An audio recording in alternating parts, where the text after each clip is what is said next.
বিশ্ব যখন উদ্বিগ্ন, ইসরায়েল ইরান উত্তেজনা নিয়ে, ঠিক সেই সময় শান্তির এক অনন্য বার্তা পৌঁছে দিলেন ফুটবল জাদুকর ক্রিস্টিয়ানো রোনালদো।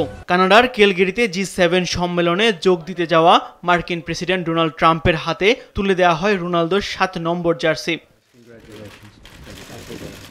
এই স্মারক উপহারটি তুলে দেন ইউরোপীয় কাউন্সিলের প্রেসিডেন্ট ও পর্তুগালের সাবেক প্রধানমন্ত্রী আন্তোনিও কস্তা, যেখানে লেখা বিশেষ বার্তা, শান্তির জন্য খেলছে।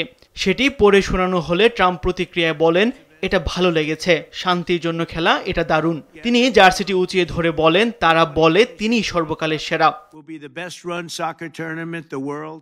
ট্রাম্পের যোগাযোগ উপদেষ্টা মার্গো মার্টিন ভিডিওটি শেয়ার করেন তার এক্স অ্যাকাউন্টে।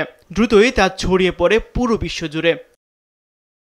শান্তির বার্তা দিতে রোনালদোর এই উদ্যোগ নতুন নয়। ফুটবল মাঠের বাইরে বহুদিন ধরেই দারিদ্র, শিশু অধিকার ও বিশ্ব শান্তি নিয়ে কাজ করছেন তিনি।